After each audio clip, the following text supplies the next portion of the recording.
Right, first proper interview with two of the students on the Thailand Team 1 experience. On the left it's Lucy and on the right it's Liz. Just want to ask them some questions now because we're halfway through the experience. What I want to know is what sort of things have impressed you so far on the trip?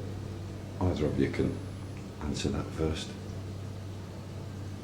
I'm impressed by the schools, really impressed by the schools. It wasn't what I expected at all. Why not? Because it's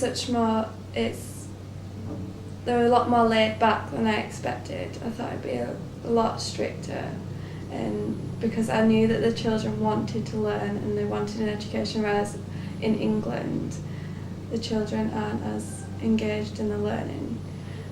But I learned that they actually weren't.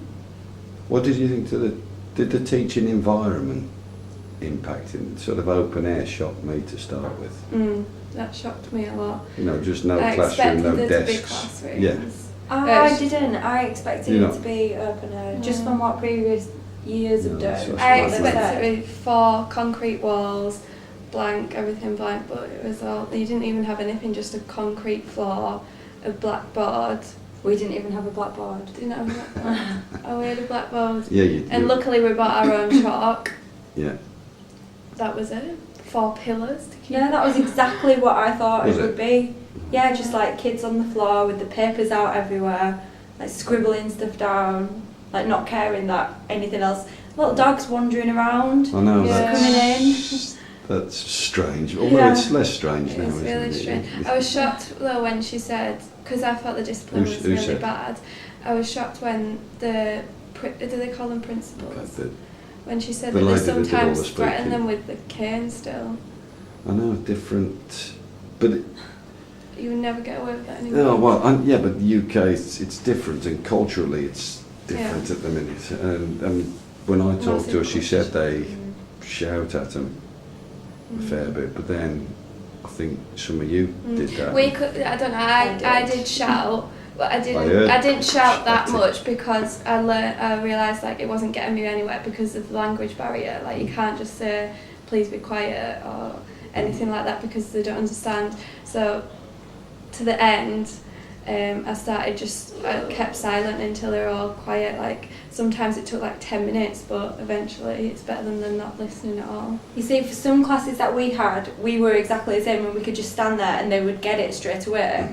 But then, as we were going through the weeks, when it came to the same class, we knew we were prepared for them to be an absolute nightmare. You knew they were And shouting is the only thing that they responded to. Well, it did seem to work, didn't it? Well, you've got the contrast there. You've got the silence that you've just said, and different teaching strategies.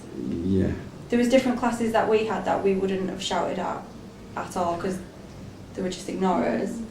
I think that they would respond better to the shouting if they knew what we wanted. Yeah. So what will you do differently in the second teaching thing that's coming up this week? I'm not sure I'm going to do anything differently.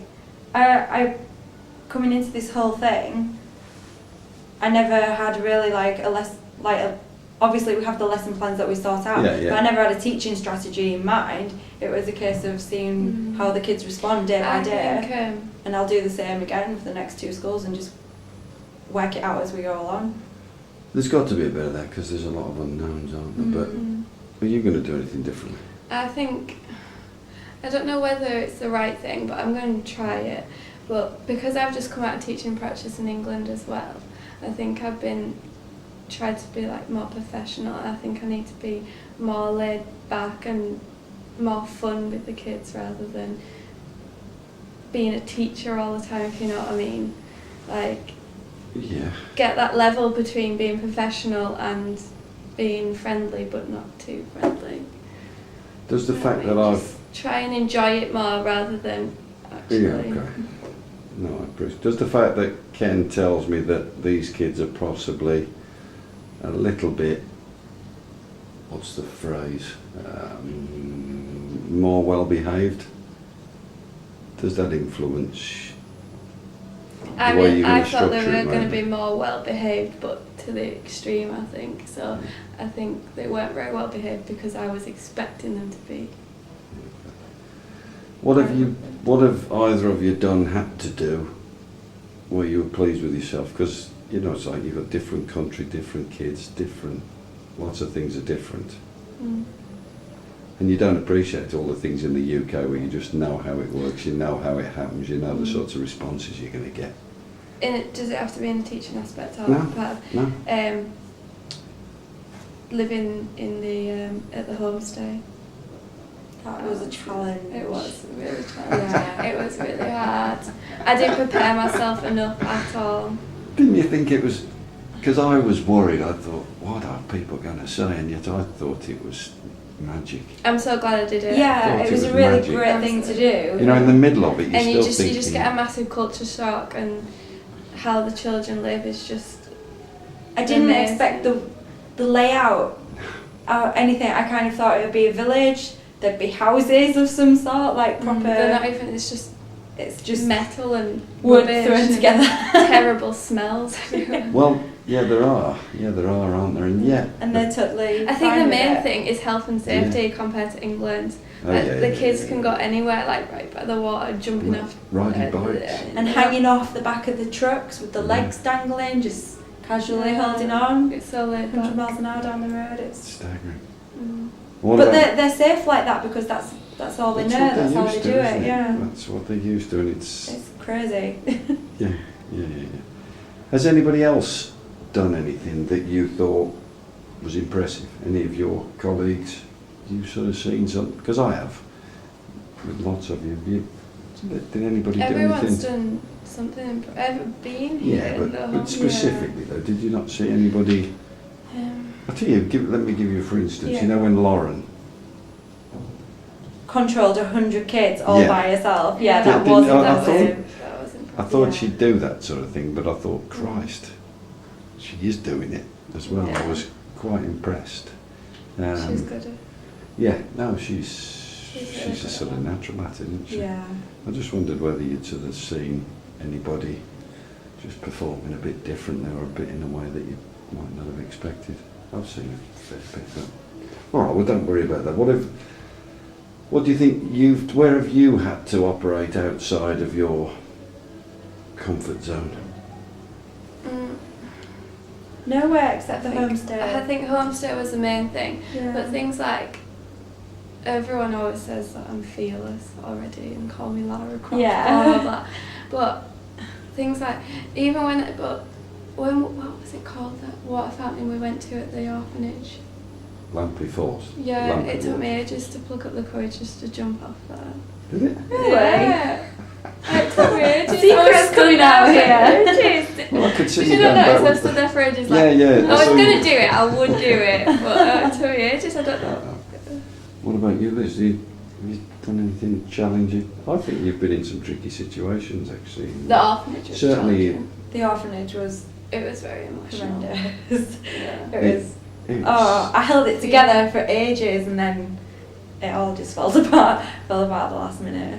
Is that why I saw people wearing sunglasses in the Yeah, dark? I think so. Yeah. I don't think anyone didn't ball their eyes out. I was fine. I was strong, and then I had this child crying her eyes out, and that was it. I was finished. it's just It was. so. We're referring to the Home and Life Yeah. orphanage Yeah. here, 'cause I we think said- it was worse because we read through the stories of all the children, and some of their stories, just, you don't want to read them. No, you I don't. No, it's And when you know them, reading that, you feel like you know them more and you want to do more. Because I read it just before we did the digging and the garden and the growing plot Yeah. for Yeah. them, and I was putting so much effort into that just because I knew No, I thought it was. Like, Yeah, it was. how much we have compared to them is ridiculous. We are so lucky. All right, last question then for you both. Any thoughts, things you want to try and achieve in part 2 of the time here, or in the second half of the sort of the formal teaching bit? So most of you are here after that, I know. Continue making the most of it, and especially with the teaching. I want to. I don't know if it's boring or what, but I want to do more paperwork, if you like, with the kids, because they're so happy when you mark it and they're all like 10 out of 10, 10 out of 10. They want to see how well they've done. So I want to make sure that, because there's been a few lessons where we've been so caught up in the games and stuff that we haven't got around to marking things or filling out worksheets, and they're so pleased at how well they're doing. No, I want to make sure that's I think you're right. Well, we can run that by Ken. Right, thank you, team. I think that was very useful. Thank you. Cheers. Thank you.